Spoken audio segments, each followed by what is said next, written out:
नमस्कार दोस्तों। तो आज हम पढ़ने वाले हैं औपचारिक पत्र। पत्र लिखना आप जानते हैं, तो उसी का दो भाग है, औपचारिक पत्र और अनौपचारिक पत्र। तो आज हम पढ़ने वाले हैं औपचारिक पत्र।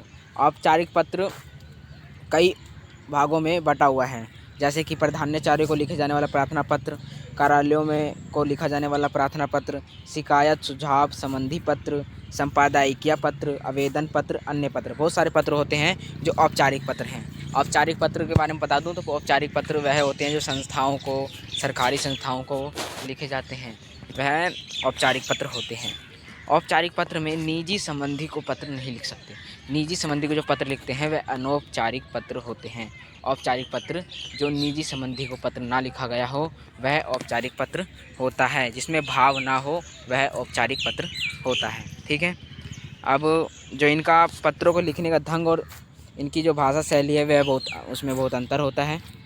इन पत्रों का प्रारूप समझने लेने से पत्र लिखने में बहुत सुविधा होती है, लेखन या लिखना, तथा परीक्षा में पूरे अंक लाए जा सकते हैं। ठीक है। अगर आपको इसका प्रारूप और समझ आ जाए, प्रारूप कैसे लिखा जाता है, तो आप अंक पूरे ला सकते हो परीक्षा में। प्रारूप का मतलब होता है फॉर्मेट। ठीक है। आइए कुछ उदाहरण देखते हैं, जैसे कि प्राधान्याचार्य को लिखे जाने वाले पत्र का प्रारूप या फॉर्मेट। तो प्रधानाचार्य को पत्र तो बहुत आसान है, आप कई बच्चे लिखते होंगे बहुत सारे पत्रों, मतलब प्रधानाचार्य को तो हमेशा सब बच्चे पत्र लिखते हैं, तो ये तो आता ही होगा। पर इसे कैसे लिखते हैं उसके बारे में थोड़ा जान लेते हैं। तो ऐसे लिखेंगे, पहले लिखेंगे सेवा में प्रधानाचार्य जी, राजकीय उच्चतर माध्यमिक बाल विद्यालय के जीवन तो विकासपुरी, अपने स्कूल का यहाँ नाम डालेंगे। ठीक है। फिर यहाँ विषय डालेंगे किस लिए चाहिए, जैसे कि अवकाश के लिए प्रार्थना पत्र, यहाँ पे लिख देंगे अवकाश के लिए प्रार्थना पत्र। उसके बाद लिखेंगे महोदय जी। उसके बाद आप संबोधन के बाद आप पूरी जो पत्र की विस्तार से पूरा जो मुख्य विषय वस्तु सब समझा देंगे, मतलब कि किस लिए चाहिए आपको पूरे तरीके से इसमें बता देंगे। ठीक है। तो इसमें आप जैसे लिख सकते हैं, सविनय निवेदन यह है कि मुझे कल रात से बुखार आया हुआ है, मुझे डॉक्टर ने आराम करने के लिए कहा है, इसलिए मैं आज विद्यालय नहीं आ सकता। अतः कृपया कर मुझे आज की छुट्टी प्रदान करें। फिर आप धन्यवाद प्रदान करें। फिर ये हो गया। ठीक है। उसके बाद नीचे लिखेंगे आप धन्यवाद। उसके बाद लिखेंगे आपका आज्ञाकारी शिष्य है। फिर अपना नाम लिखेंगे, कक्षा लिखेंगे और दिनांक लिखेंगे। तो ये है प्रधानाचार्य को लिखा जाने वाला पत्र का फॉर्मेट। देखिए आप कुछ उदाहरण है, एक उदाहरण दे रहा हूँ मैं आपको, उदाहरण दिया गया है। ठीक है। कैसे लिखते हैं ये देख लीजिए। ऐसे लिखेंगे, सेवा में प्रधानाचार्य महोदय, राजकीय उच्चतर माध्यमिक बाल विद्यालय, अपने नाम डाल देंगे स्कूल का, राजकीय उच्चतर माध्यमिक बाल विद्यालय के जीवंत विकासपुरी। ठीक है। फिर विषय खेल संबंधी असुविधाओं के संबंध में, किसके लिए, खेल संबंधी असुविधाओं के संबंध में इन्होंने पत्र लिखा है। विषय है खेल संबंधी, मतलब खेल संबंधी में हमें असुविधाएं हो रही है। ठीक है। अब ऐसे लिख के उसके बाद लिखेंगे आप महोदय। फिर लिखेंगे अपना जो पत्र के बारे में पूरा प्रारूप विषय सब कुछ समझाएंगे। जैसे मैं आपके विद्यालय की 9वीं कक्षा का छात्र हूँ, मैं आपका ध्यान इस विद्यालय में खेल संबंधी कमियों की ओर आकर्षित करना चाहता हूँ। श्रीमान, बरसात के बाद हमारे विद्यालय के खेल का मैदान जगह जगह के कारण मच्छर एवं अन्य कीट पतंगों की भरमार हो गई है, जिससे वहाँ खेला नहीं जा सकता। इसके अलावा यहाँ खेल के सामानों की घोर कमी है। इससे खेल पीरियड में हमें मांगने पर सामान नहीं मिल पाता। जो सामान मिलते हैं वह दयनीय स्थिति में होते हैं। इससे हम छात्र खेल से वंचित रह जाते हैं और हम चाहकर भी खेल प्रतियोगिताओं में कोई पदक नहीं ला पाते। अंततः आपसे प्रार्थना है, खेलों का नया सामान मंगवाने के अलावा खेल के मैदान की दशा सुधारने के लिए आवश्यक कदम उठाने की कृपा करें। उसके बाद आप लिख देंगे धन्यवाद, फिर भवदीय, फिर अपना नाम लिख देंगे और अपनी कक्षा और तारीख। ठीक है। तो ये हो गया विद्यालय को, प्रधानाचार्य को लिखे जाने वाला पत्र। उसके बाद हम देखते हैं कर्मचारियों, कार्यालय को लिखे जाना पत्र। जैसे किसी कार्यालय को, पोस्ट ऑफिस को हम देते हैं पत्र, तो उसे कैसे लिखते हैं, उसे भी लगभग इसी तरीके से लिखते हैं, पर कुछ अलग है। देखिए, तो पहले हम क्या लिखेंगे, पहले हम सेवा में लिखेंगे। सेवा में सब में लिखना है, औपचारिक पत्र में सेवा में लिखना है। ठीक है। तो पहले हम लिखेंगे सेवा में, उसके बाद श्रीमान प्रबंधक जी, प्रबंधक यानी मैनेजर जो उनका प्रमुख पद है।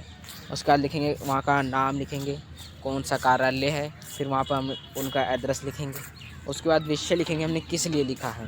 उसके बाद हम महोदय लिखेंगे। उसके बाद हम अपना जो है विषय वस्तु विस्तार से समझाएंगे कि ये है और ये आपको करवा दीजिए, ठीक है। फिर उसके बाद अंततः कृपया कर बताएंगे, कृपया कर ये काम हमारा करवा दीजिए। तो ये फॉर्मेट है। उसके बाद आप धन्यवाद लिखेंगे।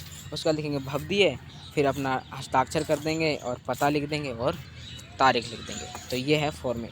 आइए कुछ ऐसे ही है, इसे देखते हैं। मतलब इसका ही उदाहरण है, एक उदाहरण देख लेते हैं।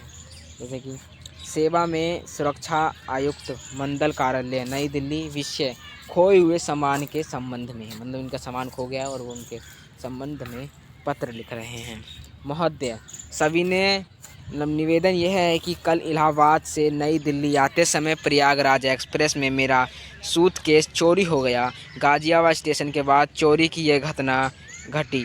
उस समय मैं अगले कोच में मित्र से मिलने चला गया था। काले रंग के इस VIP सूटकेस में मेरा पहचान पत्र, डायरी, 5,000 रुपये नगद तथा कुछ अन्य आवश्यक कागजात थे। आपसे प्रार्थना है कि इस खोए हुए सूटकेस की सूचना दर्ज कर इसे वापस दिलाने में मेरी मदद करें और सूटकेस मिलते ही नीचे दिए गए पते पर सूचित करने का कष्ट करें। तो उसके बाद ये अपना विषय समझाएंगे। उसके बाद आप क्या करेंगे, धन्यवाद, फिर भवदीय अपना नाम लिखेंगे।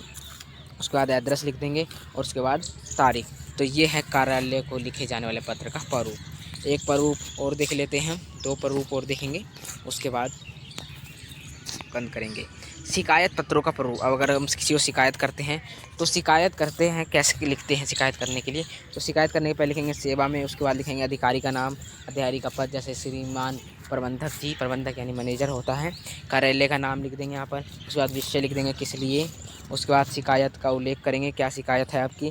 फिर मुख्य वस्तु, फिर विस्तार में समझाएंगे ये शिकायत है, ये करवा दीजिए। उसके बाद हम तक कृपया कर करवा दीजिए। उसके बाद लिखने के बाद अपना लिखेंगे धन्यवाद भवदीय, फिर अपना हस्ताक्षर करेंगे, पता लिखेंगे और उसके बाद धन्यवाद, फिर भवदीय, मतलब 1-2 और होंगे ना लोग, 3-4 और साइन करवा लीजिए। उसका नाम हस्ताक्षर कर लीजिए, पता लिख देना नहीं दीजिए, मतलब कि 3-4 और लोग, मतलब कि सबूत चाहिए ना कि ये भी इनको भी दिक्कत हो रही है, तो उनका नाम भी लिखवा लेंगे। जैसे कि यह उदाहरण है शिकायत का, ठीक है।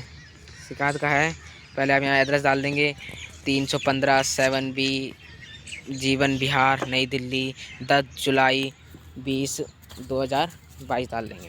फिर क्षेत्रीय संबंध अधिकारी उत्तरी दिल्ली नगर निगम, टाउन हॉल दिल्ली 110006, विषय क्षेत्र में सफाई की बदहाल स्थिति में संबंध। महोदय, मैं आपका ध्यान अपने क्षेत्र जीवन विहार की सफाई की दयनीय स्थिति की ओर आकर्षित करवाना चाहता हूँ। इस क्षेत्र में सफाई के लिए नियुक्त कर्मचारी सप्ताह में 1 या 2 दिन ही आते हैं और सफाई के नाम आधा अधूरा काम करके जाने की जल्दीबाजी में रहते हैं। वह सड़क के किनारे ही कूड़ा का ढेर लगा देते हैं, जिसे आवारा जानवर बिखरा देते हैं और उस पर मल मूत्र त्यागते हैं। इससे मक्खी मच्छरों की बाढ़ भी आ गई है। मलेरिया के बढ़ते मरीज इसके प्रमाण हैं। आपसे प्रार्थना है कि आप इस मामले में व्यक्तिगत रुचि लेकर क्षेत्र में सफाई की व्यवस्था में सुधार लाने की आवश्यक कदम उठाएं। ठीक है, ये आप अपना विषय लिखेंगे। उसके बाद लिखेंगे धन्यवाद, फिर उसके बाद लिखेंगे भवदीय, फिर अपना नाम लिख देंगे, या फिर और कोई भी तो और उनका भी नाम लिखवा लेंगे और सिग्नेचर करवा लेंगे। तो ये प्रारूप है। फिर अगला देखते हैं हम संपादक के नाम पर लिखे जाने पर। संपादक यानी कि जो लेखक होते हैं, लेखक के लिए उनसे बुक मंगवाने के लिए पत्र। यहाँ पर लिखेंगे सेवा में, फिर लिखेंगे संपादक महोदय। उसके बाद समाचार पत्र का नाम, मतलब संपादक यानी समाचार वाले, फिर समाचार पत्र लिखेंगे। समाचार पत्र के छापने का पता, जहाँ छापता है वहाँ पता, उनका नाम। फिर लिखेंगे विषय, उसके बाद संबोधन करेंगे महोदय से, फिर प्रारंभ करेंगे, शुरू करेंगे। फिर मुख्य विषय वस्तु जो मुख्य वस्तु है इसके बारे में किसके बारे में बता रहे हैं, फिर वहाँ यहाँ पर व्यक्त करेंगे। उसके बाद अंततः कृपया कर यहाँ पर ख़त्म करेंगे। उसके बाद लिखेंगे धन्यवाद, फिर भवदीय, फिर नाम लिखेंगे, अपना पता लिखेंगे, दिनांक लिखेंगे, तो ये हो जाएगा। उसके बाद जैसे एक उदाहरण देख लेते हैं हम संवर्गीय पत्रों के उदाहरण। जैसे कि यहाँ पे दिया गया है 22 निरंतर बढ़ती महंगाई से जनता को हो रही परेशानियों की ओर सरकार का ध्यान आकर्षित करने के लिए किसी दैनिक समाचार के संपादक को पत्र लिखना। तो समाचार पत्र को इन्होंने क्या लिखा है, पत्र। तो पत्र कैसे लिखते हैं, परीक्षा भवन नई दिल्ली, अपना एड्रेस डालेंगे, फिर दिनांक डालेंगे 10 दिसंबर 2022, फिर लिखेंगे संपादक महोदय दैनिक जागरण, फिर नया एड्रेस लिखेंगे F 6263 सेक्टर 62 गोदाम बुद्ध विहार उत्तर प्रदेश। फिर यहाँ पर विषय लिखेंगे महंगाई से उत्पन्न समस्याओं में संबंध में। फिर महोदय आपके सम्मानित एवं लोकप्रिय पत्रों के माध्यम से मैं सरकार का ध्यान निरंतर बढ़ती महंगाई से उत्पन्न लोगों की परेशानियों की ओर आकर्षित करना चाहता हूँ। अगस्त महीने में से फल एवं सब्जियों के दामों में जो वृद्धि शुरू हुई है वह रुकने का नाम ही नहीं ले रही है। दालों के दाम पहले से ही आकाश छू रहे हैं। आटा, चीनी, चावल, मसाले सभी के दाम बढ़ते जा रहे हैं। इस महंगाई की सबसे अधिक मार जनता को झेलनी पड़ रही है, जिससे उसकी कमर टूट रही है। इस वर्ग के लिए दाल रोटी मिलना भी मुश्किल होता जा रहा है। रही कसर जमाखोर पूरी कर रहे हैं। सरकार की उदासीन रवैया अपनाए हुए हैं। तो उसके बाद ये लिखेंगे, उसके बाद अपना नाम लिखेंगे और पता लिख देंगे। उसके बाद ये हो जाएगा। तो मैंने कितने सारे पत्र करवाएं, ठीक है, 4 तरीके के पत्र करवाएं। और अनौपचारिक पत्र मुझे लगता है आप समझ गए। अगर अभी भी आप नहीं समझे हैं तो वीडियो में कमेंट करें, हम आपको दोबारा से समझाने का प्रयास करेंगे। धन्यवाद, फिर मिलेंगे अगले वीडियो में।